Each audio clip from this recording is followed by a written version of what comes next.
Definition, examples, and how to identify and counter doublethink. Doublethink is a term which originated from George Orwell's dystopian novel 1984. Doublethink is the ability for an individual to hold two contradictory beliefs in their mind simultaneously and yet accept both as being correct. For an exaggerated example, someone who believes the earth is flat and round at the same time is guilty of doublethink.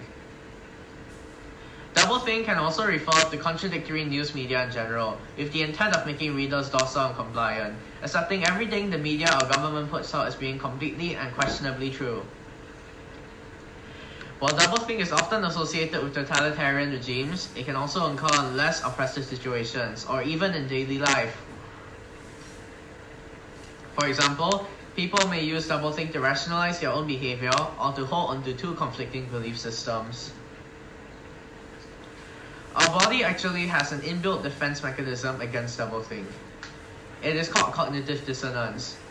It is the psychological stress or discomfort which arises from having two contradictory beliefs. If you read an article and you feel a deep feeling of distress which you can't shake away, your subconscious mind might be trying to warn you of the article's hidden intentions. Of course, cognitive dissonance could backfire at times.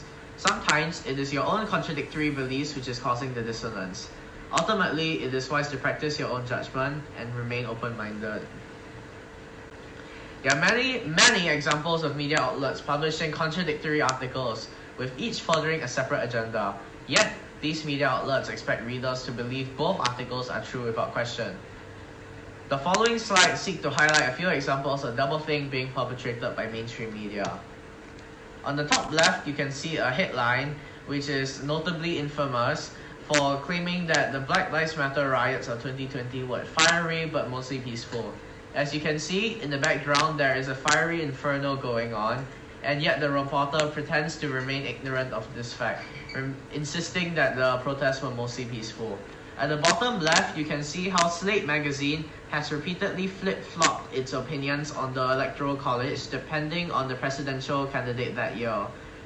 As you can see, one of the articles which defends the Electoral College was written in 2012, which was when Obama won the American general elections. Meanwhile, in 2016, following Trump's victory, Slate magazine immediately turned the Electoral College and claims it as an instrument of white supremacy and sexism.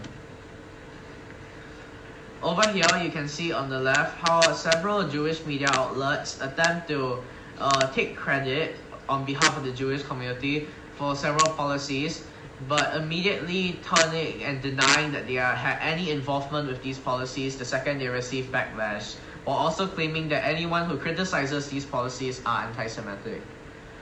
In the middle, you can see how CNN's opinions on paid family leave has drastically changed within the same year, depending on whether Trump's administration has voiced support for this paid family leave policy. And on the right, there's an example of contradictory articles being written by the same author, being this Elizabeth Wellington woman. On the left, she criticizes Melania Trump for having an all-white attire, but on the right, she praises Hillary Clinton for her all-white pantsuit for different reasons each, but it is clear that they are biased against one of the parties involved. The purpose of doublethink is to keep people in a state of mental confusion and compliance. By constantly bombarding them with contradictory information, the government is able to control what they think and how they behave. Doublethink is also a form of self-deception, as it requires one to ignore the obvious contradictions in the media's rhetoric and believe that what it is saying is true. This can have a harmful impact on an individual's ability to think critically and make sound judgments, making them susceptible to further media control. Unfortunately, once someone has been coaxed into doublethink, it is very difficult to snap them out of it. You could send them examples of doublethink that I've shown to highlight the fact that their views are illogical and mutually exclusive. Of course, you need to make sure that the examples are relevant to the topic at hand. However, many people despise being incorrect and seeming stupid, so they would, ironically, stubbornly hold onto their beliefs to prevent themselves from being proven wrong. Ultimately, it is best to protect your friends and family from falling for doublethink articles before they are influenced. If you are too late to stop them, your best hope is that their inherent cognitive dissonance and time will eventually be enough to bring them back to reality. The end.